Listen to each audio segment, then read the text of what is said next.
अमेरिकी राष्ट्रपति Donald Trump ये दावा करते रहे हैं कि मध्यस्थता उन्होंने की और अब इसी दावे से खुद ही वो यहां पर पलट गए हैं।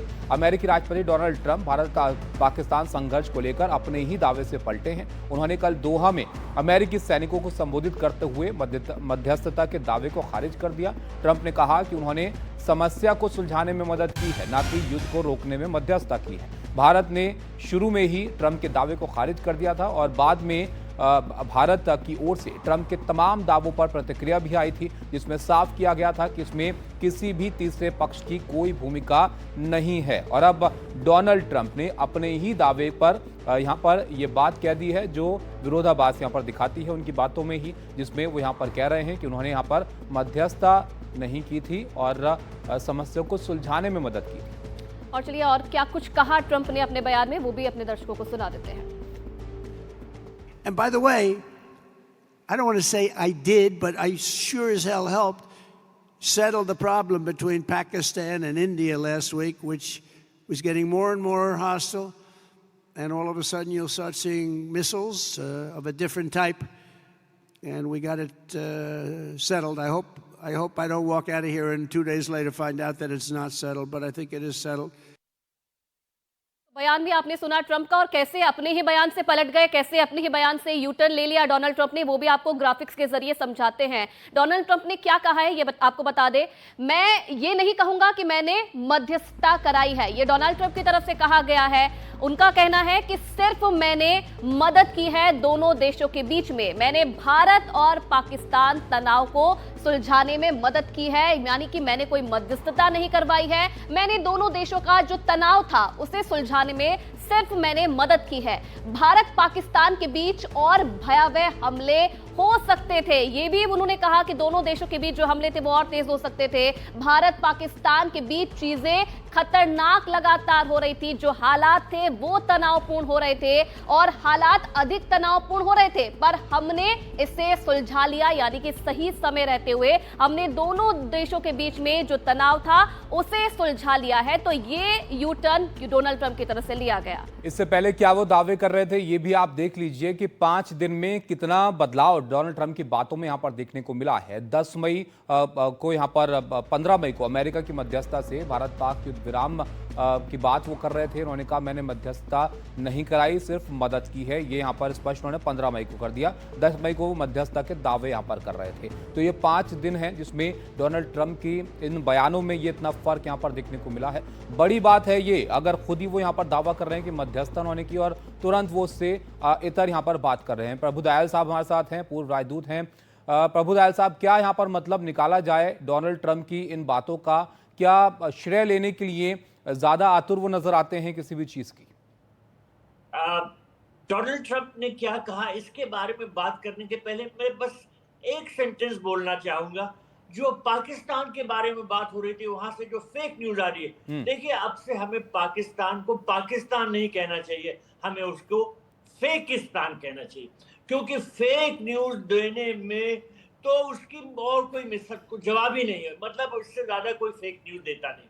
अब ट्रंप ने भी देखिए जो ये कहा था कि उन्होंने भारत और पाकिस्तान के बीच में मध्यस्थता की और युद्ध को रुकाया। उन्होंने क्लेम किया था कि ये सीज फायर अमेरिका ने कराया और ये भी कहा था कि हमने दोनों साइड से ट्रेड की बातें की और इस तरह से हॉस्टिलिटीज बंद कराएंगे।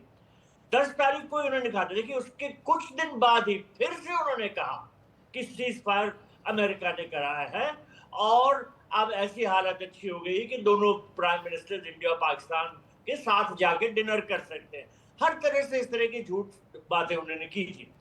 भारत ने शुरू से ट्रंप की बातों का खंडन किया था। भारत ने स्पष्ट किया था कि हमने जो अटैक किए पाकिस्तान पे, उनको जो गहरी चोट पहुंचाई, इसी के वजह से वहां के डीजीएमओ ने हमारे डीजीएमओ को कांटेक्ट किया और सीज फायर की मांग की।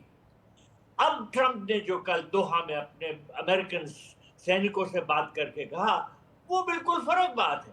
उन्होंने जो पहले उन्होंने क्लेम किए थे उससे वो बहुत नीचे गिर गए।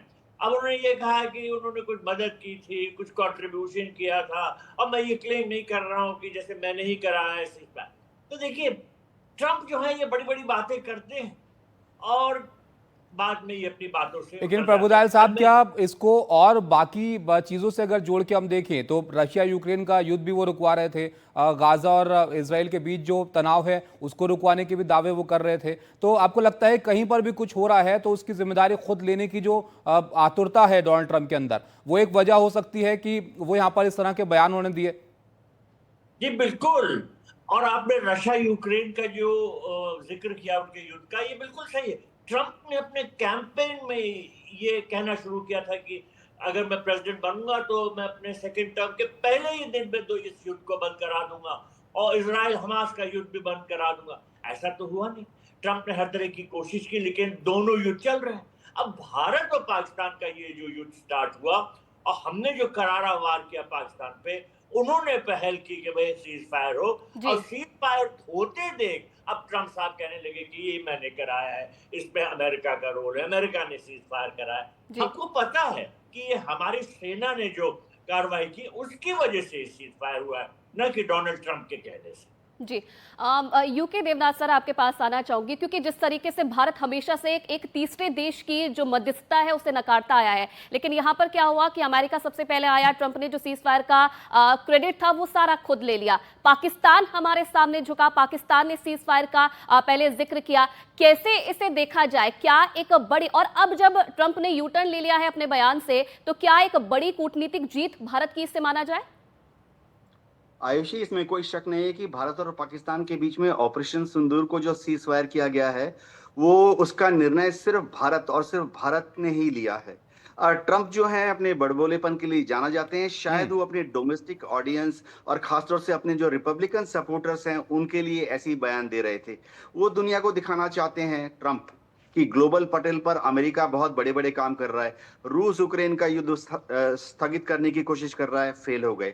हमास और इजराइल का युद्ध कंट्रोल में करने की कोशिश कर रहे हैं, फेल हो गया। तो उन्हें दिखाना था कि कहीं तो वो सक्सेस पा रहे हैं। हाँ, लेकिन क्योंकि उनको एक मैन्यूवरेबिलिटी स्पेस चाहिए, मैं इतना मान सकता हूं कि हो सकता है कि उनके जो सेक्रेटरी ऑफ स्टेट हैं मार्को रूबियो, उन्होंने हमारे विदेश मंत्री श्री एस जयशंकर से बात की होगी। हो सकता है कि उनके सेक्रेटरी ऑफ डिफेंस जो हैं पीट हेगेट से, उन्होंने हमारे रक्षा मंत्री राजनाथ सिंह जी से बात की होगी। लेकिन ये सिर्फ बातचीत है, इसका मतलब ये नहीं कि भारत उनसे इन्फ्लुएंस हो जाता है। एक और चीज मैं बता दूं, अगर ट्रंप बात करेंगे तो भारत में तो वो सिर्फ बात करेंगे मोदी जी के साथ। तो उसका ये सब कूटनीतिक और राजनीतिक अंदर की बात है कि ये सब रिकॉर्डिंग होती है और रिकॉर्डिंग का बाद में एनालिसिस भी किया जाता है। तो ट्रंप ने देखा कि एक कदम पीछे चले। वैसे मैं बोल दूं कि इंटरनेशनल प्रोटोकॉल के तहत अगर ट्रंप ने थोड़ा आधा घंटा इंतजार किया होता, उन्होंने अपना बयान जारी भारत सरकार ने अपना बयान जारी किया था शाम को 5 बजे, ट्रंप ने अपना ट्वीट डाल दिया था शाम को 4 बजे। प्रोटोकॉल के हिसाब से अगर वो शाम को 5 बजे पहले भारत सरकार के अनाउंसमेंट का इंतजार करते और उसके बाद अपना ट्वीट डालते तो शायद भारत में इतनी ज्यादा प्रतिक्रिया नहीं होती। लेकिन हम भारतीय, हम जानते हैं कि हम अपना जो प्रॉब्लम है खुद सॉल्व करेंगे द्विपक्षीय वार्तालाप से पाकिस्तान के साथ। बिल्कुल, लेकिन यहाँ लगता है कि अमेरिका अपनी इंपॉर्टेंस दिखाना चाहता है हर जगह पर। शायद ये एक वजह रही हो कि डोनाल्ड ट्रंप बढ़ चढ़कर अपना बयान जो है वो देते हैं। लेकिन जगतबीर सिंह जी, क्या यहाँ पर कोई व्यापारिक हित भी हो सकते हैं? क्योंकि चर्चा इस बात की भी हुई थी कि जब पहलगाम में अटैक हुआ उसके कुछ ही दिन बाद पाकिस्तान में एक क्रिप्टो की बड़ी डील हुई, जिसमें डोनाल्ड ट्रंप के परिवार से जुड़ी हुई कंपनी के साथ ये डील जो है वो हुई। इसके अलावा ग्राफिक्स भी आप दिखाइएगा कि कहाँ कहाँ पर इन्वेस्टमेंट की बात है और ट्रेड की बात जो डोनाल्ड ट्रंप बढ़ चढ़कर कहते हैं। तो आपको लगता है कि व्यापार से जुड़ा हुआ मामला हो सकता है? देखो, वो जो अमेरिका है वो व्यापार के बारे में उन्होंने पहले भी बातचीत की थी और उन्होंने कहा था कि मैंने दोनों देशों को ट्रेड के बारे में एक अश्योरेंस दी है। पर ये जो हमारे जो एक्सटर्नल अफेयर्स के स्पोक्समैन हैं, उन्होंने साफ कहा था कि ये जो व्यापार के बारे में और टॉक्स के बारे में बिल्कुल गलत है, कोई ऐसा समझौता नहीं हुआ। और आपको बजाय डोनाल्ड ट्रंप और यूएस स्पोक्समैन के बात मानने पे हमारे खुद के डीजीएमओ की बात सुननी चाहिए, जो हमारे खुद के एक्सटर्नल अफेयर्स के जो स्पोक्समैन है उनकी बात सुननी चाहिए। और उन्होंने साफ बताया कि 1535 बजे जो पाकिस्तान के डीजीएमओ थे, उन्होंने 10 तारीख को अपने डीजीएमओ लेफ्टिनेंट जनरल घाई को फोन किया और सीज फायर के बारे में बात जिक्र की। और ये सीज फायर पाकिस्तान ने इसलिए किया क्योंकि जो उनके जो 11 एयर बेसेस थे उन पे भारतीय तौर से भारी नुकसान किया गया था और इनके ऊपर प्रिसाइज टारगेटिंग किया था। तो ये जो सीज फायर उन्होंने जो मांगा था और जो आज इन्फोर्स हुआ है वो इस वजह से था क्योंकि भारतीय के जो आर्म फोर्सेस थे उन्होंने पाकिस्तान के ऊपर बहुत भारी नुकसान प्राप्त किया और उनको डेमोन्स्ट्रेट किया गया कि हमारे प्रिसिशन स्ट्राइक्स के साथ जो कैलिब्रेटेड क्लिनिकल प्रिसिशन मैनर में हमने उनको स्ट्राइक किया, हमने कितना नुकसान उनके ऊपर पाया। तो मेरे ख्याल से इसको ज्यादा इनमें देखने की जरूरत नहीं, जैसे पहले बताया था कि ये he has to cater for his domestic audience and an international audience। और अभी उन्होंने अपने ट्यून चेंज कर दी, उन्होंने कहा मैंने मदद दी थी। मदद तो सब देश देते, जब दो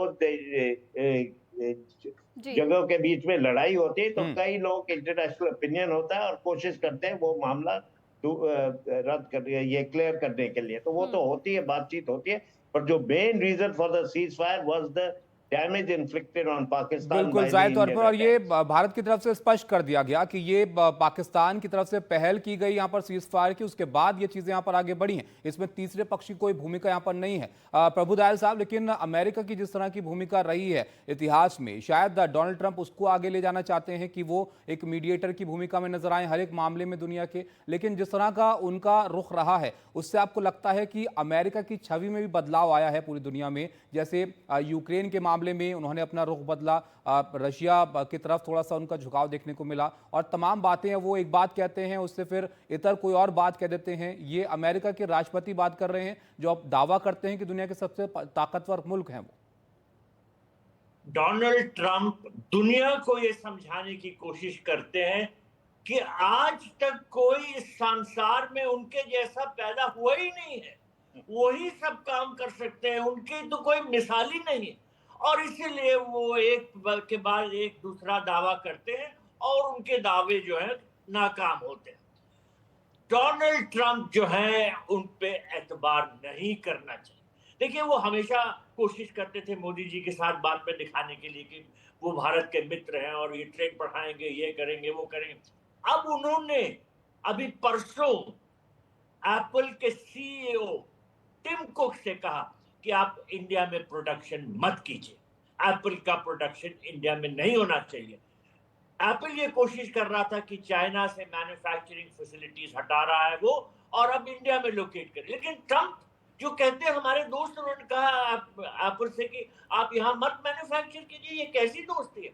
इसके अलावा देखिए, अमेरिका में बहुत से भारतीय मूल के नागरिक हैं, वो उनके जो बुजुर्ग पेरेंट्स वगैरह को वो रेमिटेंस भेजते हैं। कल अमेरिका ने, ट्रंप के एडमिनिस्ट्रेशन ने ये नया कानून पास किया है कि इन सब रेमिटेंसेस पे एक हाई टैक्स लगेगा, तो इससे हमें जरूर नुकसान होगा। तो ट्रंप की दोस्ती है, उसमें ज्यादा मैं विश्वास नहीं बिल्कुल करता। जाहिर तौर पर जिस तरह के वो बयान दे रहे हैं उससे तो यही लगता है कि कब अपनी ही बात से वो पलट जाए, कोई भरोसा यहाँ पर नहीं है। लेकिन यूके देवनाथ जी, आपसे मेरा एक सवाल था, वो पाकिस्तान की जो न्यूज थी उसको लेकर ये सवाल था कि वो जंग तो कोई जीते नहीं है, इतने सारे मेडल लेके कैसे घूमती है उनकी आर्मी।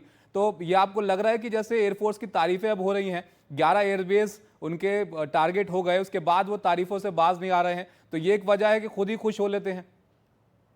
देखिए, पाकिस्तान की आर्मी और उनकी डीजी आईएसपीआर जो है साइकोलॉजिकल वॉरफेयर में माहिर हैं। उन्होंने कुछ लेसन्स विदेशी यानी पश्चिमी देशों में जाके भी सीखे हैं। साइकोलॉजिकल वॉरफेयर किसी भी युद्ध का बहुत एसेंशियल तत्व होता है। उसके दो मकसद पाकिस्तान के हैं। एक तो है कि वो भारत की आवाम को दिखाना चाहते हैं कि पाकिस्तान महान है, बुरी तरह फेल हो गए। दूसरी और ज्यादा इंपॉर्टेंट है कि वो अपनी आवाम को दिखाना चाहते हैं कि पाकिस्तान की फौज कितनी महान है। पाकिस्तान की फौज जो है इंडिया के ऊपर हावी हो गई, पाकिस्तान की फौज ही पाकिस्तान को हिंदुस्तान से बचा रही है।